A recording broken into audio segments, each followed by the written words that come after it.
What's up, everybody? You're watching Model Aviator. I'm Adam. In this week's Quick Look Fun Flight episode, we'll be checking out a model that is a replica of the airplane that will be replacing the aging T-7A Talons as the U.S. Air Force's primary advanced jet trainer. This is the XFly 80mm T-7A Red Hawk from Banana Hobby.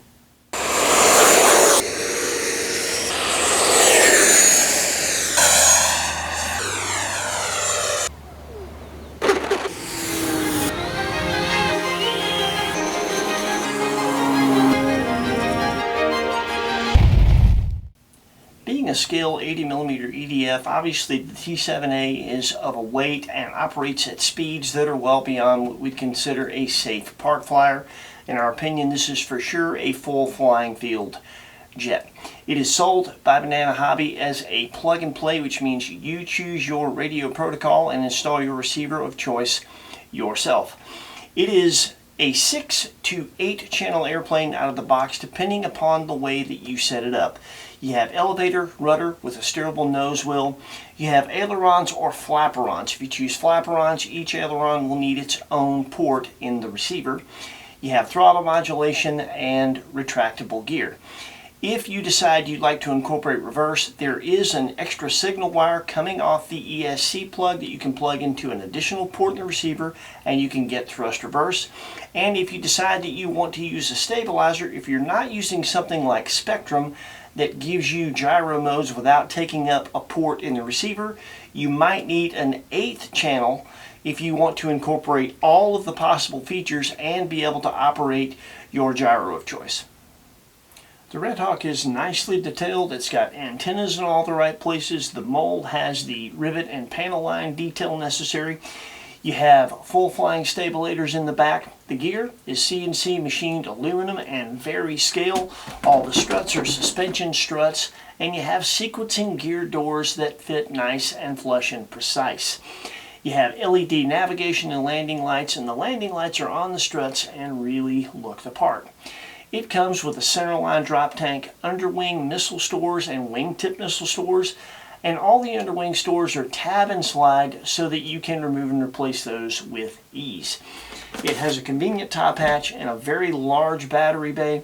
They recommend 4 to 7,000 milliamp 6L packs. We flew this one on Spectrum 5000, HRB 6000, and Spectrum 7000 packs. The assembly is very simple. There's very few parts to speak of. The manual does a great job of describing the steps. Bottom line, if you're of the skill level enough to fly this airplane, you'll have no problem with the assembly. When it comes to the setup, the manual is also a good place to start. They give you all the information needed to get you through to a successful maiden, and of course, you can adjust from there. When it comes to our personal setup, we fly Spectrum, so we're using an AR631 AS3X safe receiver. We did not incorporate safe. We are, however, using AS3X. Here are our AS3X settings for this specific airplane. When it comes to our Expo settings, we are at 100% rates, 25% Expo ailerons, 30% Expo elevator, and 40% Expo rudder. The rudder, since it's twin rudders, a little bit sensitive in the air, and the nose wheel is very sensitive, so the liberal use of Expo and the yaw gain on the gyro definitely tame that down a good bit and make it more manageable. We made no mechanical adjustments to any of the control surfaces.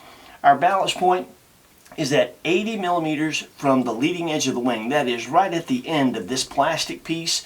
We're measuring that with our 6000, which is what we prefer to fly with, all the way back and the gear down. That's 20 millimeters behind the suggested 60 in the manual. To be fair, all the gear rotate forward, so if you were to check our CG with the gear forward, it would be forward of 80 millimeters, but that's what we got with the gear down. And here's a picture of our flap settings. Keep in mind, the elevator compensation you're looking at is up elevator compensation, not down. When it comes to flight characteristics, we're going to narrate a bit during the flight. We'll unpack a couple things here. You have options. With our 6-channel receiver, we didn't need reverse because of the venue we're flying at, really long runway. We did isolate the ailerons and program in flaperons, and we absolutely recommend that. We deploy landing flaperons for both takeoff and landing. It takes off much smoother without leaping off the ground and lands a good bit slower with those engaged. You can go as far as programming in full tailerons if you'd like. If you want to isolate the elevator servos and you have enough channels, you can do that. A lot of people recommend that because they don't like the amount of roll authority they have with flaperons on landing. That wasn't an issue for us. We used rudder and we had enough roll authority left between the combination of the two to land with plenty of control. But to be fair, we weren't flying and landing in a big time crosswind. If you're gonna do that, tailerons is something that you might want to consider. When it comes to skill level, this is a scale 80mm EDF with a lot of bells and whistles. It flies similar to some sport jets, but a little heavier than some, as you might expect with a scale EDF. So this is not a beginner jet. You need to have some sport jet EDF experience before you tackle something like this. When it comes to the price point, it is $399.90 at Banana Hobby, and that is the going rate, actually on the lower end of the going rate for a really nice scale 80mm EDF, so we think that is more than fair. We'll put a link in the description where you can check this out at Banana Hobby if you're interested in putting one in your hangar. The flight you're going to see is me flying this airplane, what I think would be a scale demo. We don't really know what that looks like because there are no scale demos with the T-7A in full scale yet, but there will be. This is my idea of what that would look like, so enjoy this flight. Check out the link if you're interested. Take care of yourselves. Happy flying. We'll see you next week with something cool with wings.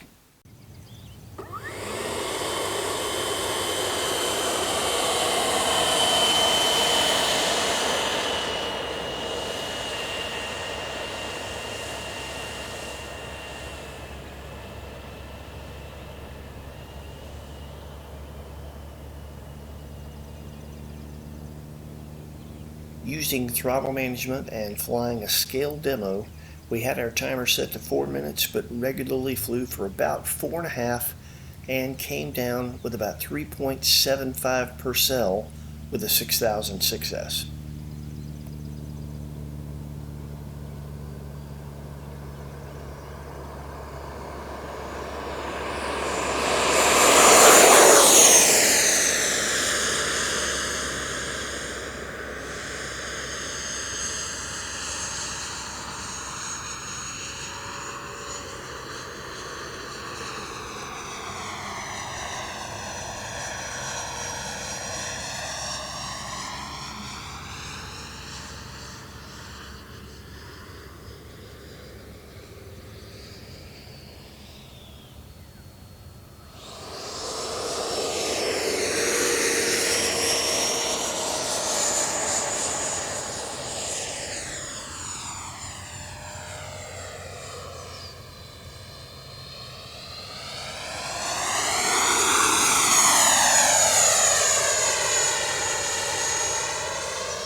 One thing we found with this jet, we had to flip the gear switch before takeoff and cycle it once so that it worked the first time we flipped it after takeoff.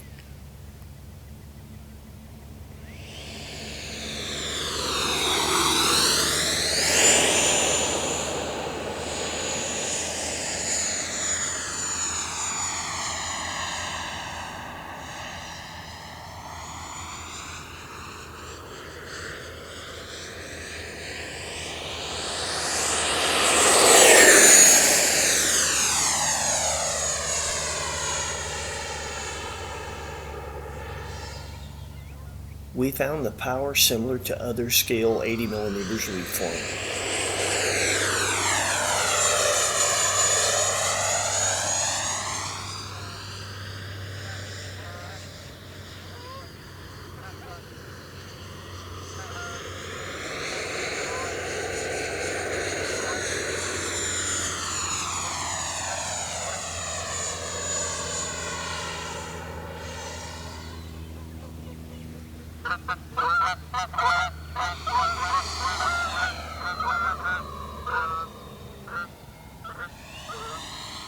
I had to give two geese flying in formation a wide berth for a second before I set up for my next maneuver.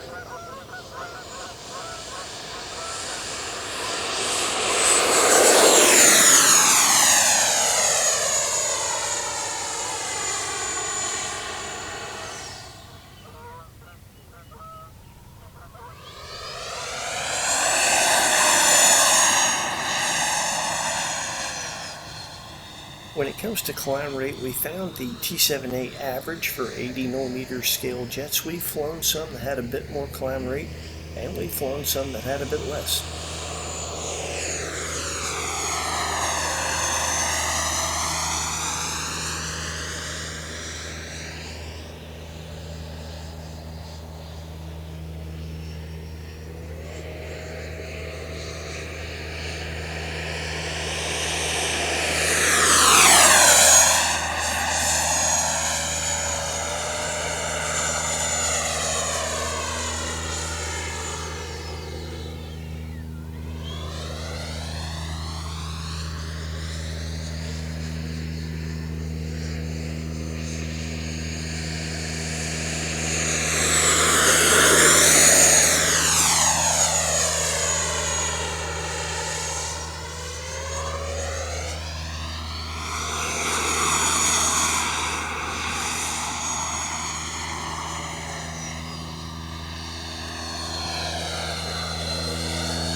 All in all, the 80mm Red Hawk is an excellent flying scale EDF. It really looks the part, and we had a good time flying it.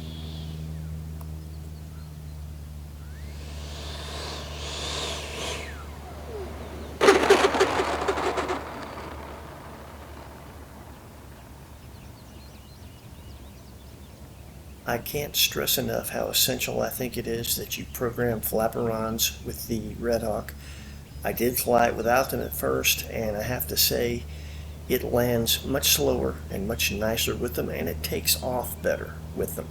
So be sure to program them in if you decide to add one to your hangar. That's it for us. Take care of yourselves. We'll see you next week.